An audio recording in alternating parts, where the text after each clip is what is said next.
The title of this video is Flat Tire Travel Trailer. I am not an expert, I am not a mechanic, I am only a travel trailer owner.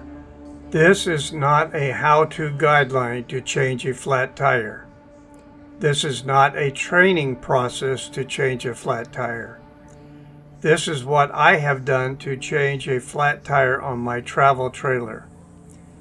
Any use of this information is at your own risk.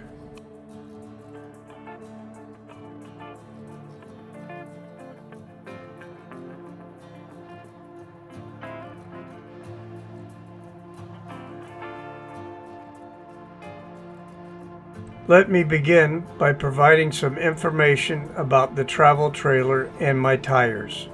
My travel trailer is a Heartland 2018 Mallard M27 with a gross vehicle weight rating, GVWR, of 6,900 pounds.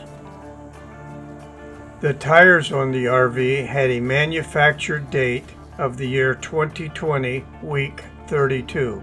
The tires were mounted by professionals in the year 2020, month of October. Before each travel day, I check each trailer tire and both spare tires to ensure that the pressure is at 65 psi as recommended. I also check the tire tread for wear, and I check the sidewalls inside and outside for wear or age cracks. I visually check the tires at each rest stop or fuel stop. I do not have a tire pressure monitoring system. My first travel trailer flat tire was October 2022, 2 years after having the tires installed. The flat tire occurred on Ocracoke Island in North Carolina, which is an island accessible only by a series of ferries that connect Ocracoke Island to Hatteras Island to the north and Cedar Island to the south in North Carolina. This island's main roadway and the ferries are designated as a portion of North Carolina Highway 12, also known as the 148-mile-long Outer Banks National Scenic Byway along Cape Hatteras National Seashore, and is managed by the National Park Service.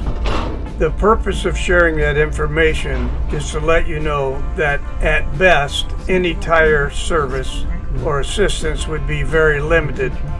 My flat occurred after leaving the ferry and driving along Highway 12 to Ocracoke Island Campground, which is about 13 miles from the ferry. The speed limit posted was 55 miles per hour. I do not have a tire pressure monitoring system, and I only noticed the flat through the rear view mirror in a segment of Highway 12, which was without a paved shoulder. I reduced my speed to 45 miles per hour and continued about 4 miles to the campground where I could safely inspect the tire. Loosen the 5 19mm lug nuts on the flat tire before lifting it off the ground. Anderson doesn't get it high enough. We're gonna have to use this. Thank you, Lester. Thank you, Lester. So, yes, on the walkie-talkies. The Anderson Rapid Jack underneath the inflated tire does not raise the flat tire high enough for it to be changed, which may be because there are 2 lift springs and the space between the 2 wide tracks. I now have to lift the axle with the flat tire high enough to insert an inflated tire. I do this by putting a hydraulic 12-ton jack under the bolt of the axle of the leaf spring and gently jack the tire up until I can put the inflated tire on it.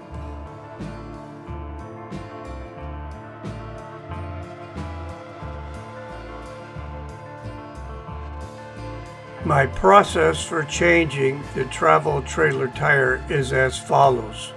1. Put on safety vest set up 2 safety cones and 2 warning reflectors. 2. Loosen 5 19mm tire lug nuts using the 4-way lug wrench. 3. Remove the spare tire. It is secured with lug nuts that require a 13/16 socket, which is on my 4-way lug nut wrench also. 4. Place a rubber mat underneath the Anderson rapid jack. That will stop it from sliding on a hard surface. Place it in front of the inflated tire and pull forward. Note, due to the wide track's tire distance, the Anderson rapid jack will not raise the flat tire axle high enough to install an inflated tire. 5. Secure the other side using the BAL extended X-chock and rubber chocks to minimize movement. Set the vehicle in park and set the emergency brake. 6. Place the 12-ton hydraulic bottle jack underneath the U-bolt of the leaf spring of the flat tire axle and slowly pump jack handle to apply pressure to the U-bolt to lift the axle to the appropriate height. 7. Remove the flat tire. 8. Install the spare tire and snug up the 5 19mm lug nuts with your wrench. 9. Lower the hydraulic bottle jack lift by slowly releasing the pressure and removing the hydraulic bottle jack. 10. Tighten the 5 19mm lug nuts to the manufacturer settings, which is 120 pounds for mine. 11. Remove the other side BAL extender X-chocks and rubber chocks. 12. Slowly back off Anderson rapid jack and remove it and the mat.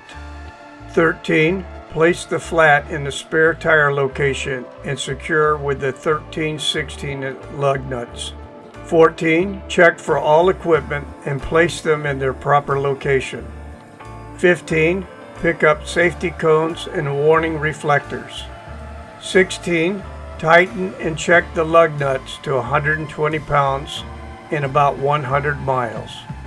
17. Repair or replace the damaged tire as soon as possible. Are you kidding me? After all that, I'm ready for a cold iced tea. I had a tire blowout at 65 miles an hour on I-75. Now here's the rest of the story. I was traveling at 65 miles per hour at the time of the tire blowout. I happened to be looking out my left rear view mirror when the travel trailer driver front tire had the blowout. I immediately pulled over into the west side emergency shoulder. My location? I was on I-75 southbound, 10 miles south of I-10. I could call for roadside assistance and wait 1 to 3 hours or do it myself. I chose to do it myself. I took my time, watched traffic. I used my process and was completed in 45 minutes. Due to the hazardous location I was at, and for safety reasons, no filming was performed during the tire exchange. I did take pictures of the tire.